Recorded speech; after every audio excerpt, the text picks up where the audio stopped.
Jon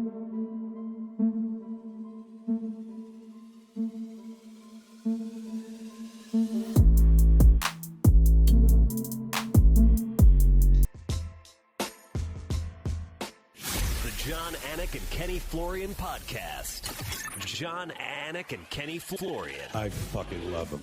I can't get enough of him. Let's hear that Boston next. Big jab there from Duffy, and Frank Mir is hurt now. Down goes Duffy, out cold. Frank Mir does it again.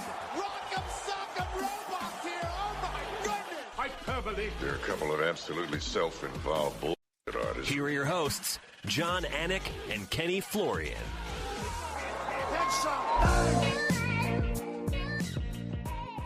Looking good on a Monday, Ken-Flo. It's Monday, February 9th, 2026. Great to have everybody with us. It is episode 582 of the Anik and Florian podcast, powered by All the Smoke Fight, All the Smoke Productions. Kenny, I do believe at one point in our lifetime in the United States of America, today will be a national holiday. The day after the Super Bowl. Whether your team is involved or not, whether your team wins or loses or not, the kids are up late. And the fact that I'm sitting here in Florida, my brother's kids had to go to school today, it's just not right. Right? It's amazing. Yeah, kind of a not a great night for us, for the Patriots, but I do want to say happy birthday to my daughter, the sweetest girl in the whole world. Oh, true. She turned 8 years old. Supposed to go to school today, but she actually has like the flu on her birthday. This is like 2 years in a row. But anyways, poor girl. But happy birthday, True. Happy birthday, True. Yeah. You look like your mother. Maybe increasingly seeing the Florian side as she gets older. Yes. But my son, and I guess you could say my eldest daughter, Riley, but my son, who will be 8 in June, is invested in the New England Patriots for the first time in his life this season. Now, the expectations were not that the Patriots would go to the Super Bowl. Right. They did. They lost. And so he took it particularly hard. And Jason's daughter, Pearl, I think, was impacted by the loss. I think there were a lot of other situations involving the Patriots with Brady and Belichick, where there was a lot more pressure on that team. This sort of felt like it happened prematurely, but the Seahawks are an unbelievable team. We'll celebrate them later, actually, to potentially with UFC welterweight Michael Chiesa. He is a Washington State native, a rabid Seattle Seahawks fan, and he happens to have a fight coming up March 28th in Seattle. So if he wakes up, I don't know what last night held for him, but he is tentatively scheduled to join us in about an hour. We will also be joined by the Underground King, former UFC and Bellator lightweight champion, Eddie Alvarez. Dustin Jacoby had a big win over the weekend. He will join us as well. And, Ray Longo is going to join us too.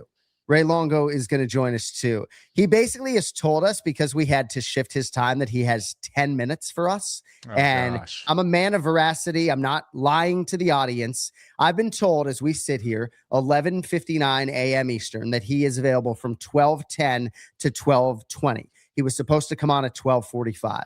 And I don't know if he's messing with me. We will find out coming up later. For now, sometimes I wish I could be a fan when it comes to celebrating Battleborn Mario Bautista. Let's get to headlines. Headlines. It's time for headlines. I have some very urgent and important breaking news. Headlines. On the Jon Anik and Kenny Florian podcast.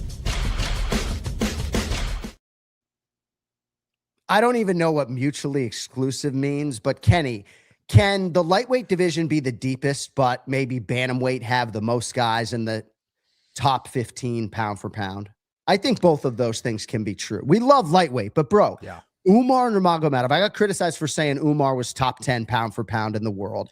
And I love this Mario Bautista and excited to celebrate him today. He's going to be with us next week on the Anik and Florian podcast. But, when you can't fight for the belt, and he really was competitive against Umar, but getting a UFC main event is useful. And when you submit a guy like Lockdog in round 2, as Mario did, it's even more useful. So what did you make of the main event and the bantamweight contender, potential top 20 pound for pound guy in the world, Mario Battleborn Bautista? Well, anytime you have the opportunity to fight in a main event for the UFC, it is a big deal. It's a big deal because the UFC is essentially entrusting you with that spot to go ahead and deliver. All eyes are on you, so there's going to be more pressure, more interviews leading up to the fight, all of that stuff. And this is what every fighter is looking for. They want to be in that spot. So how do you take advantage of it is the question. And for Mario Bautista, man, he took full advantage of it. He was aggressive from the get-go. He had a willing partner who wanted to look for the knockout and get the finish himself. It was not to be for the Brazilian fighter. Instead, it was Mario Bautista who showed a full arsenal of mixed martial arts skill, getting it done. And, man, it was impressive.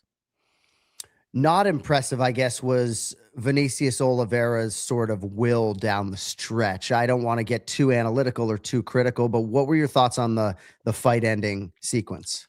Well, we talked about in the earlier fight about getting through the layers of a fighter to see what they're all about. And I think Mario Bautista was pressure testing the various skills of Oliveira and seeing where he would break. And I think we saw that in a couple areas. Now, Oliveira, maybe it was the moment because typically we don't see him so gassed, but man, he looked like he was emotionally charged out there and didn't have that same will to fight that we've seen in previous fights. The other thing is on the ground. Bautista was all over him with his wrestling, with his groundwork, with his ground and pound, with his positioning. That's where he really took full advantage. And Oliveira eventually just broke, man. What a performance. And a quick tap from Oliveira as well, which I think was perhaps a little bit telling. Yeah, and the weight, and there's just a lot of angles to it. Mario Bautista talked about the rub of fighting someone like Umar Nurmagomedov, realizing success in that fight. He was self-critical, but there's no denying when you face a guy who is ubiquitously regarded as elite like Umar Nurmagomedov, you see where you are and you either level up or you don't. And again, I'm not trying to lean too much into, 9 minutes of footage here, but I just think right camp, right coach, right sparring partners. Mario Bautista have been built the right way. Short notice UFC debut against Corey Sandhagen, calling for that rematch right now, which is well within his rights. I don't know. I'm excited to see what he can do. And even just, the layers to there are a lot of different submissions that he can go to. And it's just these guys who are just maintaining the skills all the time on any given Saturday night, I think could be the best of the world. And he's a guy that we know has been forged in fire, right? He's faced world-class competition and more often than not has done extremely well. You don't face a guy and beat a guy like Jose Aldo unless you are extremely high level. I don't care what year you're fighting Jose Aldo. Aldo, to the time that he retired, was truly elite in mixed martial arts, still had a ton of skill, a ton of experience, obviously, still very capable. The fact that Bautista was able to go out there and get a win against someone like that just showed how good he was. And again, the thing that I keep coming back to is his consistency. He is a performer. It doesn't matter if the lights are brightest or not, if he's facing former world champions or not. He always shows up to fight. He looked fantastic. And for Oliveira, I think we found out that he's got some more work to do. Physically, ton of potential, but he's got some work to do, and perhaps he let the moment get the better of him. Came in with a little bit of a different look, came in a little bit cocky, perhaps, and he found out that Bautista is the real deal. Has Mario had any sugar in the last 6 months? He looked ripped, man. He looked fantastic. Movsar Evloev once said, no sugar until I become champion. And dang, he beat Diego Lopez and has watched him twice fight for the belt. So hopefully Movsar's had a fucking lollipop or something within the last couple months, cutting weight or otherwise. So if you're Mario Bautista, you don't perseverate over the champion Petr Yan, right? But based upon Petr Yan's last performance, like best of luck beating that guy, right? If you're a fellow Bantamweight. Oh my gosh. Right. So, but that is sort of the guy you're chasing now. It's no longer Merab Dvalishvili, who likely will get that trilogy fight and that rematch or whatever you want to call it against Yan for the title. What are your thoughts? I guess I'll ask you first, Mario Bautista versus Petr Yan, and how competitive he would be on any given Saturday night.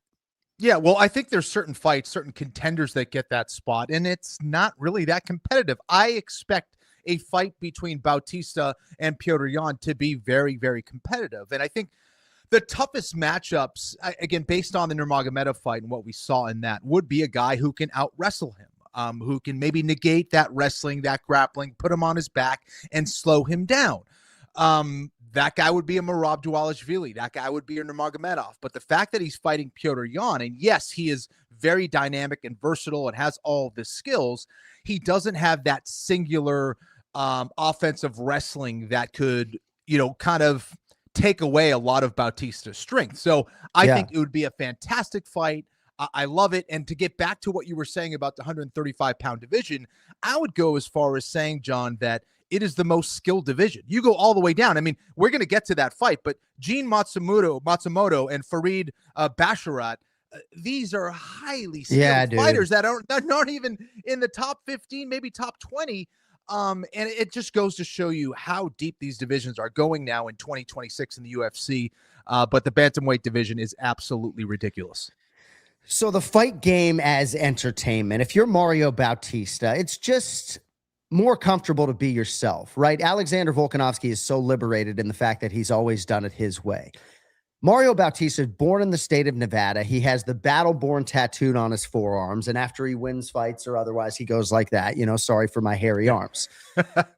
So certainly there's a way to do more with the microphone time and just be like, I'm born in the state of Nevada. I want to headline T-Mobile Arena, fuck Corey Sandhagen and everybody else in the bantamweight division, right? And then all of a sudden, maybe the Anik and Florian podcast isn't talking about your performance as much as we're talking about your post-fight interview. And maybe you're like, Sandhagen's not going to give me the fucking rematch, man.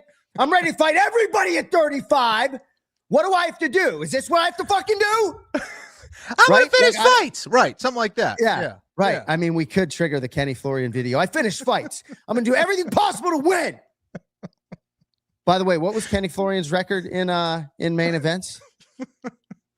I don't know. We don't need to go to that, do we? Well, no. You beat Joe Lozon. Yeah. And then you beat an Asian fellow in a main event as well. Takanori Gomi. Yeah. I beat Gomi. Yes, that is correct. Yeah. Yeah. And Joe Lozon. Yeah. Yeah. And thank God for Clay Guida. Your fight against him was not a main event. They finally sutured Clay up.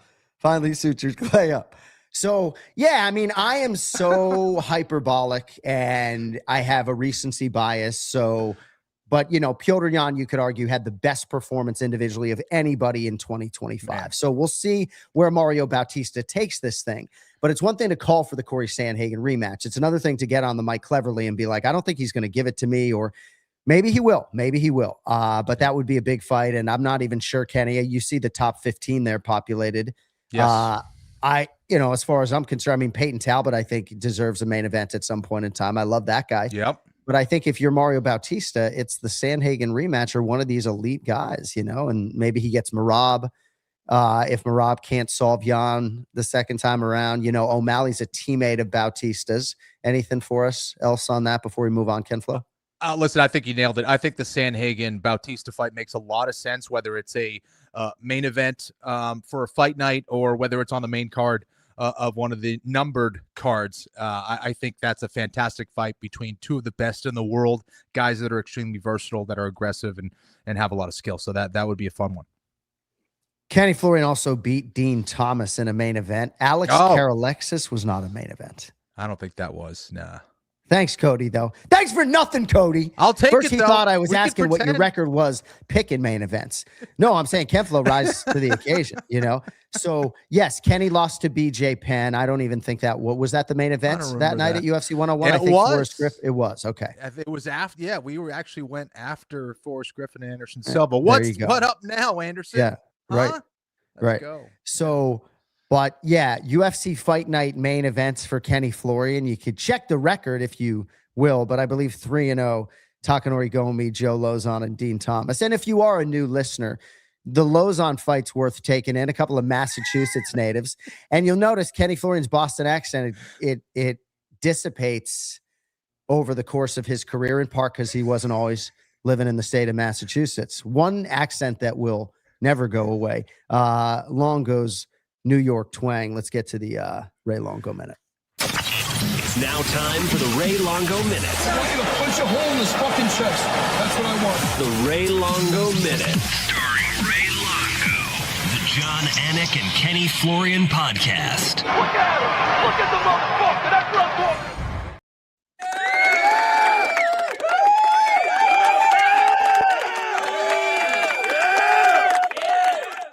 sorry for moving your time slot. The producers tell me you have 10 minutes for us until 12:20. Is that right? 10 minutes. It's where'd you go to school? It's 12:10. 12. Yeah. Oh, So they're not telling me you have to 12:20. be done at 12:20. Is that accurate? No. Originally, he said we're coming on at 12:20. Okay. I'm going at All right. 12:40. Hey, so it's great to see you. You're the star of the program. Let me get a little serious on you. I can get hyperbolic when it comes to some of these performances.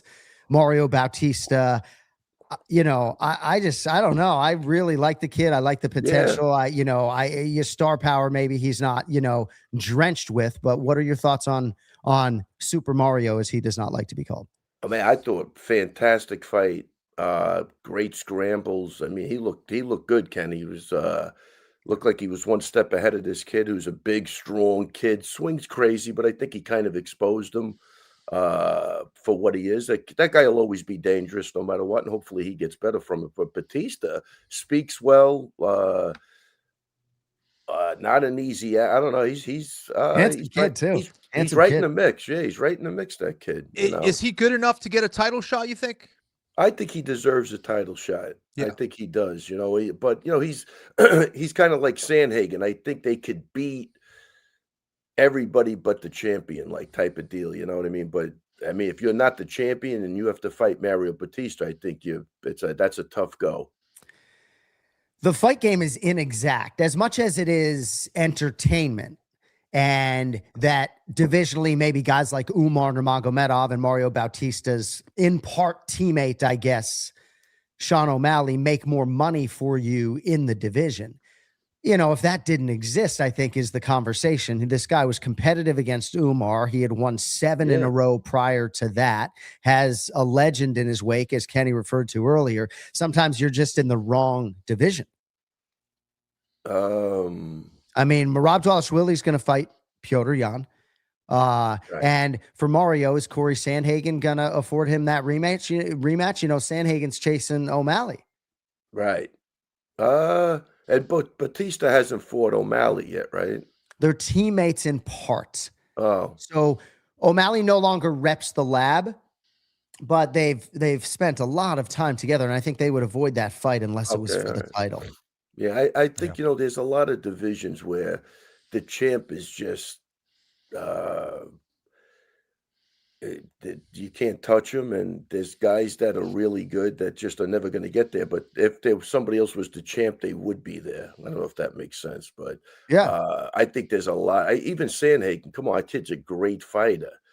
He's just in a division where there's 1 or 2 guys that just he'd probably never be able to beat, which is really crazy. Merab made himself impossible to deny a rematch or a trilogy fight with Petr Yan.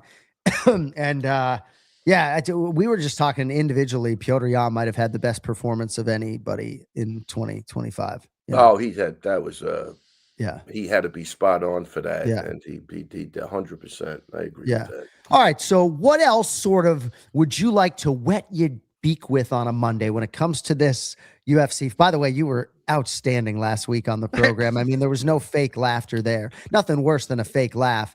You had Kenny and I both crying. Are we going back there? We want to go back there again? Is that what I just was complimenting you. Instigating me? I don't. Me? No, I want to talk to you about Kyoji Horiguchi. Hold on a second. Why don't next week we read the comment section on why everybody wants Petrie back? Can we do that? Let's just read the first 5 comments, see what comes across. Yeah. We all have a lot of love for Big Gun Brian Petrie. We do. We really do. Even though sometimes the listeners think I'm being insincere. I'm really not. So Kenny was talking about Farid Basharat. We have Dustin Jacoby scheduled on the program here coming up in about a quarter of an hour. I heard Kenny during the pre-show talking about the heavyweights, Rizvan Kuniev and Jailton Almeida. How the mighty have fallen in many respects when it comes to Malia-Gino. Joe Martinez needs work on the Malia-Gino pronunciation, incidentally. Ray, anything else that you'd like to wet your beak on when it comes to UFC Fight Night? No, I tell you, I thought Horiguchi outstanding. I thought he's the man. He really good. What is he? 35, 36. That's a guy that deserves a title shot too. He's been around forever. I think he's fought the best of the best. And man, he really dominated a really tough Albazi. Really tough. I mean, the speed was, I guess, too much for him. But Horiguchi, I thought, looked unbelievable. So that was a great fight, and the Bautista fight was a great fight. What else do we have on there? Kenny, I don't know if you want to get in quickly on Horiguchi, but yeah, Pantoja's such a savage that before anyone even asked his, before soliciting any outside opinion, he's like, yeah, I'll fight Kyoji, who he has. So O'Malley and Bautista, maybe Kenny would fight, right? But I can assure you Pantoja would fight Kyoji and has said as much multiple times, even though he loves the guy. Go ahead. Yeah, no, he's down. And of course they're in the same gym, and I'm sure they've done some training together. But yeah, Pantoja's game. He also understands that the fans want to see him against fresh faces, fresh names, and all that stuff. And I think it would be a fantastic fight. Horiguchi continues to impress. He had Albazi hurt many times. Credit to Albazi for hanging in there and really sticking around, because I think a lot of lesser fighters would have got KO'd. But Horiguchi is so damn fast, and he was significantly smaller than Albazi, by the way. Yeah. It didn't matter, though. Speed kills, and Horiguchi proved it yet again. Yeah, and I tell you, John, I think some of these big gyms, and they're big, I think, even though they're both guys are in the gym, they might not even cross paths. I think they're so big that you could get in and out, and I don't know this for a fact. Kyoji Horiguchi and Alexandre Pantoja, if I'm not mistaken, have trained together hundreds of rounds. Oh, so they have been together. Wow. Hundreds of rounds. Yeah, so that's crazy. They're both savages. They're both amazing. I think it's the fight in many respects, except that there are two other undeniably worthy contenders. And that's the thing too, right? As much as entertainment comes into this, sometimes it's just an embarrassment of riches, right? But Tatsuro Taira has better candidacy than Kyoji Horiguchi right now, with respect. And so does Manel Put on Your cop. Yeah. So, but it's an exciting time. Man. Yeah. So, Kenny, can I ask you about the heavyweights, Rizvan Kuniev and Jailton Malyagino Almeida? Goes to Kuniev by unanimous decision, 30-27 times 2, 29-28 from the dissenting judge. Not the most riveting fight in the world. There was a whole lot of clinching up against the cage, a whole lot of like wrist grabbing and things like that. However, I do think it was not the best matchup for Almeida, who has good takedowns. He doesn't have great takedowns. And if you're going against a guy from Dagestan, Russia, you better have great takedowns. And, Almeida gets most of his work done when he's being aggressive by getting on top of guys, getting on top, utilizing his ground and pound and attacking with submissions. And if he can't get you down, then he's going to struggle. Now, I don't think he's a terrible striker, but he doesn't show a level of comfort where I think this guy, if he can't take down, he's got a plan B. He's got good striking, but I don't consider it a plan B. He's not yet comfortable and relaxed with his striking quite yet. And Kuniev, I think, was a little bit tougher. And I think Almeida's will to fight kind of waned as the fight went on. And, but it wasn't a great fight, right? And to Dan Tom's point last week about maybe it just being one round for heavyweights, or maybe 3 1-minute rounds or something. I don't know. Perhaps that would have been a better fight if that was the case for that one. Oh, I never heard that, but that's pretty freaking funny. That's good. Yeah. You got 5 30-second rounds. Let's see if you could go for it. Yeah. Did you see that fight? But I'll tell you, and what do you think, Ray? Kenny, you brought up something with the toughness, that a lot of guys just win fights just being tougher, which I think is, not good. You know what I mean? Like, sometimes you could be technical, but you're not pulling the trigger. The other guy's just tougher. That's what I say a lot of times now in the gym. That's what happens. Little frozen there. Still there, Ray? I mean, one guy was willing to engage and one guy was hesitant. Yeah.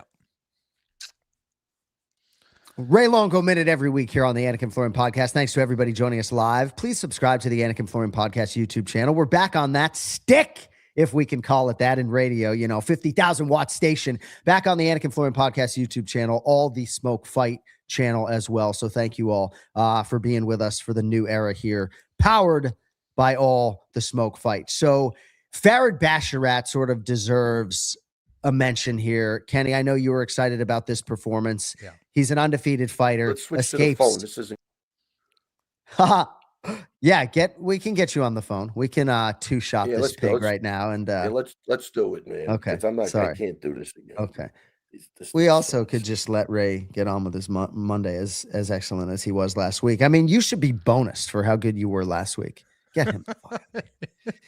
Kenny, it's amazing for Farid Basharat what a setback this would have been if this split decision to Jon Matsumoto did not go his way. But a great fight at 135 pounds. Just another good showcase for the division.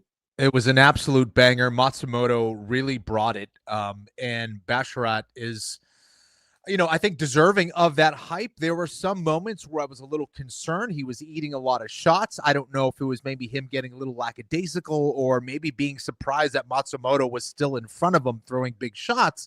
But a credit to Matsumoto nonetheless for continuing to press forward. And he was out there to win that fight and stop Basharat any way he could. Wasn't able to get it done. I thought it was enough for Basharat to get the win. His skill is extremely impressive. His timing, his footwork. This is the new breed of fighter that can do it all and do it really well.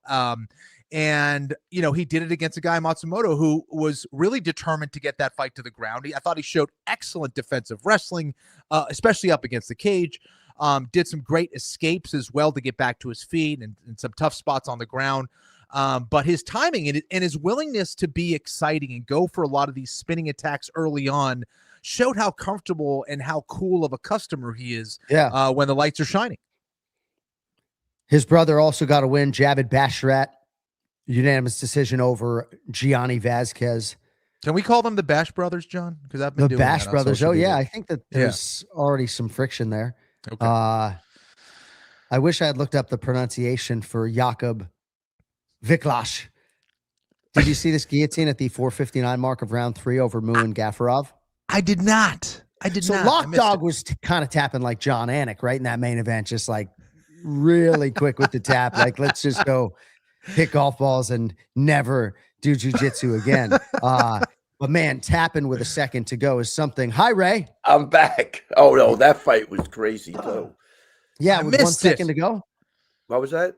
With 1 second to go, you're talking about the Polish kid? With, Maureen Gafarov. I saw the Muin finish. Gafarov, I didn't see the whole fight. Yeah. The fight was like Maureen was winning the fight. That's the crazy part. And he got a little bit careless there. Dan Tom brought up a fight that you and I called between Thiago Alves and Martin Kampmann, where Kampmann came back last second to win that fight with the guillotine, which I thought was an interesting comparison. But just crazy stuff, man. The fight is never over. That's what that proves, man. Yeah. Especially if you're the tapping type, which I am. Right? You get me out of there. I'm with you, John. Trust me. Yeah. Oh, yeah. So when it comes to rule changes in sport, right? And we talk about maybe heavyweights with the 1 minute rounds. I mean, Dan Hooker really has something with these 1 minute scraps. If you're not following Dan on Instagram and on YouTube, I strongly would push you towards that initiative. But in Major League Baseball, I know you turn your nose up at all these stick and ball sports because you're fucking 60 plus or whatever, right? And you're a dick sometimes, right? But Major League Baseball has instituted a pitch clock. They've made it's funny, Kenny. I'm fucking he's going So they made the bases bigger. They made the game exponentially more ingestible. Pitch counts, it's shorter. You're in and out of there in 2.25 hours, right? With MMA, it's tricky, but there are a lot of us that if this was the, Anik and Florian fighting championships, I think you could get really creative with a rule set to try to not necessarily make the sport more exciting, but to just see how many athletes a 10-minute first round would spit out, Like that's where we'd start. So Ray, if you had one thing that you could affect change with when it comes to the rule book, and I'm stalling for you a little bit, for me, I would do, as painful as it would have been for Rizvan Kuniev and Jailton Almeida, the longest 10 minutes in the history of TV, go watch Gabriel Gonzaga, Konstantin Irokin, the most boring heavyweight fight in the history of the UFC. Do it. I'm serious. Hey, these people who are raw dogging these flights, Ray, have you heard about this? Where they're on a 15-hour flight, no headphones, no screens, no sleep, no reclining the chair. They just stare into the monitor. I'm telling you, if you want to do yourself some MMA punishment, go watch Gabriel Gonzaga, Constantini Rokin. Kenny, I think it was me and B Stan, if I'm not mistaken. Dude, even a fight like between two guys you would never think would ever have a boring fight, like Derek Lewis and Francis Ngannou won. Yeah. Where, their first fight, and they were just like circling for, it seemed like an eternity. And yeah, it's crazy. So maybe we should have like a, like in the NBA, they have a shot clock. Maybe we have like a strike clock where it's like 5 seconds of no striking, like they both get penalized or something. I don't know. I like that. Yeah, timidity, inactivity clock, Cody's saying in the chat. I guess it's tricky because grapplers, you can't penalize grapplers, right? So I would affect change by giving maybe a grappler an advantage. It's like, okay, Islam gets you down in minute 1. Are you surviving to minute 10? Even if you're not the tapping type, maybe you tap on that night. You know what I mean? So how does an Islam Makhachev approach a sport in which he's got 10 minutes with which to work in round 1? I don't know. I think there are ways to, especially if you were some, amateur MMA promotion trying to sort of gain a little steam. So Ray, if you were to institute a rule change, what would it be? Am I putting you on the spot? Yeah, dude, we just blanked out for like 5-10 seconds. What was the question? I know you hate this, but am I moving too quickly? I assure you, there's no speed in my system. No. Might be the Wi-Fi. No, it's the Wi-Fi. I'm sorry. Sorry. It's gonna go. If you could change one rule, for me, it would be do a 10-minute first round. What would you do? Oh, now he's frozen. All right. Course. We will talk to Ray next week. I know he had a hard out at 12:30. So we love you, Ray. We really do love you, Ray. We didn't have any technical issues for 6 months. And can we just keep his picture up there just like that? No, I don't need.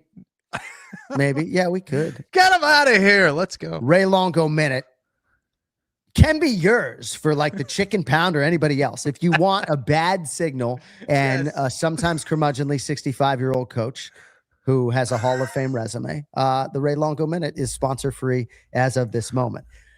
The NBA's biggest stars deliver the biggest moments with DraftKings Sportsbook, an official sports betting partner of the NBA. You can cash in when they take over. DraftKings has your back with early exit as well. How about this? If your player goes down anytime in the first half, you're still getting paid in cash. There's so many fascinating things on the board NBA-wise at DraftKings Sportsbook. I'm a big futures guy, and, oftentimes they'll let you parlay them. Just a tremendous book with so many different offerings. Best interface for me. I can't say enough about the application. And you can download the DraftKings Sportsbook app, not now, but right now. Use code AFPOD.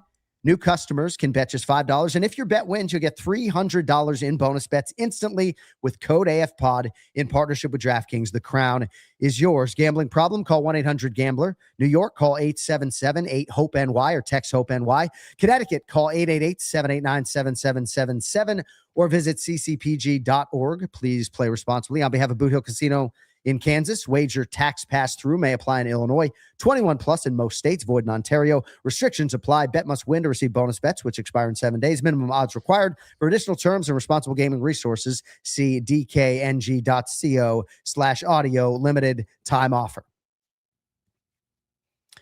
So I think one of the worst ideas is to start a fight promotion, right? You and I aren't going to do it, but it is fun to think about as a fan what you would do with a rule set when you're within the confines, Kenny, of mixed martial arts, but you and I are sitting down in a boardroom. No, we're probably on Zoom because we're trying to save every penny because the Anik and Florian Fighting Championships is going to lose so much money for our families. That's true. Right? Like, this is very true. You're going to lose so much money.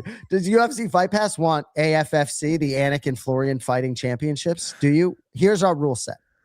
By the way, we're waiting on Dustin Jacoby. You can populate him anytime if indeed he does come on. So, all right. So would you be behind me if I suggested to our executive board of you and me that we have a 10-minute first round? Do you support that? I kind of like the old I was a Pride fanboy back in the day, so I like that first 10-minute round. Yeah. Can you explain the yellow card to us? Yeah, I'll try. So yellow card was a warning for a fighter for not being aggressive enough. So if there was one fighter that was not really fighting and kind of avoiding the fight, they would get a warning. And I think on a red card, they would get a point taken away or something like that. So that was like that was essentially their verbal warning, if you will. So if you could do sort of anything you want, like, is there anything that you would do? So let's say we got a 10-minute first round, then the second round is 5 minutes. Yep. And I guess it would be a 2-round fight unless it was a title fight. But imagine for a title fight, you have a 10-minute first round. Dude. That's wild. I think it would be a big advantage for guys like Khabib Nurmagomedov and Islam Makhachev to put you on your back, to give you more time for the submission, and to just tire you out for the rest of the damn fight. I mean, that's so interesting. All right, I wish I had the source for this report. It was something I was going to ask Ray Longo, but since he's not here, I'm going to ask you. And perhaps your opinion would have deviated from his. Okay. So I wish I had the source for this report, but suggestions are that maybe the White House card is going to be 6 or 7 fights in totality. 6, 7 fights. So the smallest fight on the card, right? If you're thinking about maybe trying to project this out, an American. Oh, yes. Ari Emanuel on the Pat McAfee show. Thank you, Cody. Cody, born in the 1990s, all over it. So if you're thinking about the smallest non-title fight, I think some projection maybe had like Sean O'Malley and Corey Sandhagen, a fight that fans have been pining for a long time, that certainly the avid fans would be really, really excited about. 2 American fighters, no title on the line. I think that is probably like your floor, Kenny, for like the worst matchup you're going to get. So what are your thoughts on again, a little bit long-winded, but I just think logistically, Kenny, with so many things at play, doing this on the White House lawn, you're not going to have 20 camps and 20 fighters. Right. Yeah, I think, probably logistically that it's an issue. And where do you put those guys as they're warming up and all that stuff? But yeah, I think that's only going to lend itself, I would think, for it to be that much better of a card. Like every single one of those fights are going to have big names. All of them are going to be bangers. A lot of championship fights there, and even the fights that wouldn't make it on a typical main card are going to be ridiculous. So I'm all for it, man. That's awesome. So I don't know if Merab Dvalishvili and Petr Yan is a fight that would land on the White House lawn. I guess sort of now I'm maybe thinking not, but who knows? I know Merab had an appetite for fighting on that card, but he's no longer the champion. So I guess that would probably complicate that desire. Justin Gaethje did the rounds at Radio Row for the Super Bowl in San Francisco. And we will talk about the Super Bowl if Chiesa doesn't join us. We will sort of give the Seahawks a little bit of shine here today on the Anik and Florian podcast. But I do believe Justin Gaethje, Ilia Topuria is destined for June 14th. And I do believe some sort of big man fight is going to happen, heavyweight or light heavyweight. Maybe we'll book Tommy Aspinall on the show at some point in time. If he's willing. I got a good relationship with Tom and his family. So maybe we could book Tom because I think for Tom, I don't know what his relative eye health is, but maybe June makes some sense. But again, excuse me, I don't know what priority being a United States citizen is in this, because now I'm sort of thinking about this not in terms of 10 fights, but maybe in terms of many fewer fights, 6 or 7 fights. So a few other things I'd like to get to. Eddie Alvarez scheduled to join us in about 10 minutes. We are also efforting Dustin Jacoby. So did maybe you didn't see this, Nico Price getting knocked out by Nikolai Veretennikov? I didn't. On this, no, I did not. So I know the fans who saw this will be calling for Nico Price to retire. And I'm not in the business of that, except in rare cases where I think the public tone is so obvious that you only fall in line unless you're just blind. And the way he protested this stoppage along the fence, like he can't take anything else. And I just hope that those close to him will recognize that Nico Price has taken his last strike. I know there's a lot of mouths to feed and a tremendous competitive spirit that he has to feed. But I just think that he's such an affable, happy-go-lucky guy, that I would hate for that to sort of cloak, potentially, some of the, damage that he's sustained up there. So, yeah, I mean, he just gets absolutely buried on the fence, and then he's looking at the side like, what, and it's like, no. So that was a pretty tough visual. I'm trying to think if there's anything else UFC Fight Night related. Oh, yeah, Michal Oleksiejczuk and Marc-Andre Barrios. So I had in my notes. Yeah, I mean, so power bar, you're just not getting out of there. I mean, he's so willing. I know he wishes at times he was probably more able athletically. But this Oleksiejczuk, man, what a career he's sort of carved out and, had to sort of hold serve as the favorite. And he did. What were your thoughts on the middleweights, Oleksiejczuk and power bar Marc-Andre Barrios? That was a great back and forth war. I thought both guys landed some huge shots. I thought that Barrios came back in round 2 after losing round 1. I thought Oleksiejczuk was going to eventually get the knockout after round 1, but to see Barrios come back in round 2, I was like, gosh, this is anybody's fight here. Oleksiejczuk needs to get his stuff together. And he did. I thought defensively he was much better. He started employing the jab yet again in round 3. Which stopped that forward motion from Barrios. And then he was able to stock a lot more in round 3 as a result, landed some huge shots. I don't know how Barrios didn't go down. In fact, I thought Barrios landed some huge shots on Oleksiejczuk where he could have got the knockout as well in round 2 especially. Yep. But I think Oleksiejczuk did a great job of reeling it in, getting composed, going back to fundamentals, not looking for huge shots. He was attacking the body again. Had better footwork in round 3 and was able to get a win against a guy in Barrios who is certainly not done yet. And I know he hasn't had the best of results recently, but he's still a very capable fighter. And for anyone questioning his chin was there on Saturday night, man.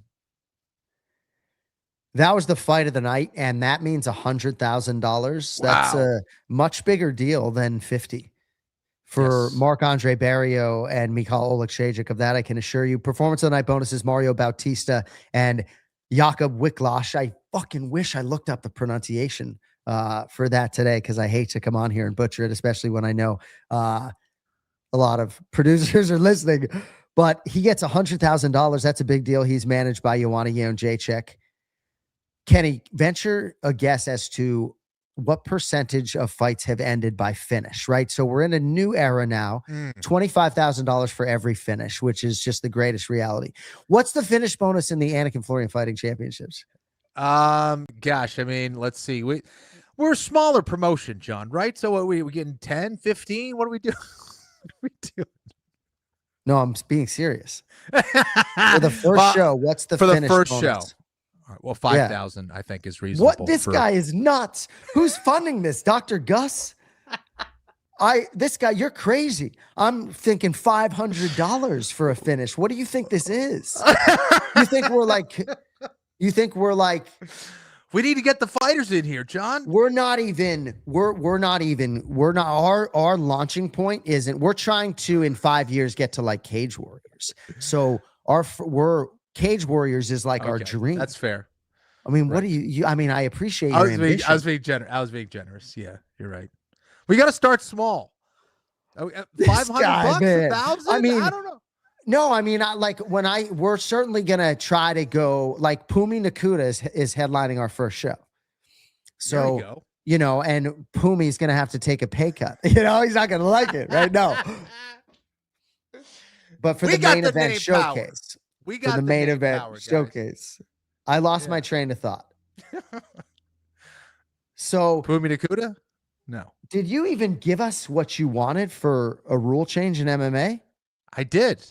All right. Well, I talked about the strike clock a little bit. Yeah. All right. Yeah. Okay. You did. All right. So do you want to talk about MMA or would you like to talk about the Super Bowl? Because I have a number of different directions in which I could go. Let's go with the Super Bowl. Why not? Fuck. Can we talk about Sean Strickland and Fluffy? Yes, let's do that. All right, so the next UFC main event is in less than 3 weeks. I'm going to Houston, Texas. Sean Strickland versus Anthony Fluffy Hernandez. Khamzat Chimaev's the middleweight champion. Everything on the rumbling front is that Khamzat is a monster and his, vision is 205, but this is a huge fight, obviously, and a major fight night in a big fight city, Houston, Texas. What are your thoughts on the next UFC main event before we drown in our sorrows on the Super Bowl? It is a crazy, crazy fight. And, I've been seeing some sparring footage of Sean Strickland, and, I think this was something he did at some point, I guess when he was fighting at the elite level, when he was challenging for the belt and all that stuff, when he had the belt, his training was crazy. And perhaps that kind of slowed down a little bit. Right now, I'm seeing a Sean Strickland that is fired up by this matchup against Anthony Fluffy Hernandez. He is sparring like an absolute maniac.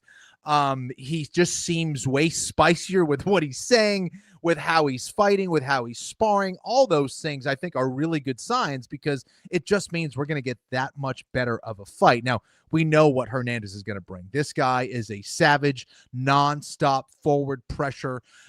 We know about his grappling skills. We know about his willingness to trade as well. And I think both guys need to fight aggressively to get the win. So I think this can only be a fantastic fight.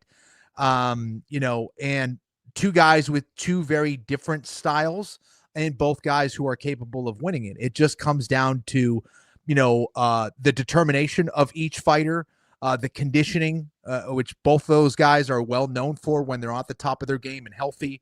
So this fight's going to be crazy, man. Khamzat Chimaev is my favorite fighter, but the knock on him is that he is not an active champion. When Sean Strickland is the champion, when Dricus du Plessis is the champion, the guy's turning around and putting pay-per-views on his back. I mean, the last style bender, Israel Adesanya, who fights Joe Pyfer in a main event March 28th in Seattle. These guys fight all the time. I mean, don't even get me started on Merab Dvalishvili. So when you look at the middleweight division right now, and these guys are on the cusp. I mean, these are all of these fights are absolutely massive, right? Even if you suggest Joe Pyfer is the fourth biggest fight, Khamzat versus Adesanya, Khamzat versus Sean Strickland, sort of the history between those two and all the connective tissue there. Anthony Fluffy Hernandez, Daniel Cormier said on a hot microphone on a live UFC telecast that that's his favorite fighter, as watchable a guy as any in the sport. And I've called Khamzat Chimaev the most electrifying force in the game. So I'm glad they called my number in Houston, Texas, but I'm just hopeful that we see Khamzat, and that he has an appetite, no pun intended, for fighting at 85. Yeah, no, I think we will. I think that that's the right weight class for him. Can he be successful at 205 pounds? I think there's no question about that, just based on his elite wrestling and grappling skill and his aggression and athleticism. I think he showed something in that fight against Dricus du Plessis, which we had not seen before, and that was time management, efficiency, how well he just managed the clock over the course of 25 minutes. And still, I think, stayed aggressive with his control and all that stuff. So, I hope he stays healthy. I hope we can see him. I think either a fight against Strickland, obviously they have a history together. They used to spar together and train together. And they have words for each other, but also, I mean, a grapple fest between him and Hernandez, I think would be sick. So yeah, I love both of those options. So we'll see. Gosh, I just hope we get something, and it's just hard because when Alex Pereira beats Magomed Ankalaev the way he does in that rematch, and then he's pining for June 14th, he's pining for John Jones, certainly doesn't want to fight Khamzat Chimaev, right? Not suggesting that he wouldn't, but right. He wanted to fight Dricus du Plessis. I don't think he wants to fight Khamzat Chimaev. So your 85-pound champion wants to fight your 205-pound champion. Your 205-pound champion is not of a competitive nature for that fight. He would like to fight John Jones, who is not a champion. It's just a little bit murky. And Yeah, well, listen, I think that for Pereira, he feels that he deserves a bigger name. But I mean, both of those fights are huge numbered events. Both of those will bring in a lot of eyeballs. I don't care, whether it's Chimaev or John Jones or whatever. I think that Pereira doesn't love the fact that there's going to be pressure on him going against the quote unquote smaller guy, the 185-pound champion of Khamzat Chimaev, not to mention a style that could pose a lot of problems for him. But, I think there's a lot more for him to gain going against a legend in John Jones than a very dangerous savage in Khamzat Chimaev. All right, we'll see what happens. I just reminded Eddie Alvarez. Hopefully he joins us here shortly. But I do think that at some point soon we're going to get some news. And you wonder if Kayla Harrison is holding out hope that she could land on June 14th against Amanda Nunes, or if that's way too ambitious. I don't know. Pantoja and Joshua Van. Are they going to have Joshua Van fight Tatsuro Taira, Manel Kopp? So many unanswered questions and so few undisputed titles on paper on the line right now. I can never remember a time where there were so few undisputed title fights locked in. I mean, you are about to get some news. Yeah. Well, Topuria supposedly is back training, right? That's good news. Yeah. That was good to hear. I think that's almost a lock. I mean, Justin Gaethje is one of those consummate stars and stripes guys, and the stars are going to align for that fight. But beyond that, I just think the scope is so broad as to what we could see on June 14th. We'll take all your projections at Anik Florian Pod. So it feels like asking you about Bad Bunny and the halftime show at the Super Bowl. See, he's laughing already, right? I don't know if it's like a political question in terms of your relative level of enjoyment. I think maybe it could become that, right? And this is not necessarily the place for that type of discourse, right?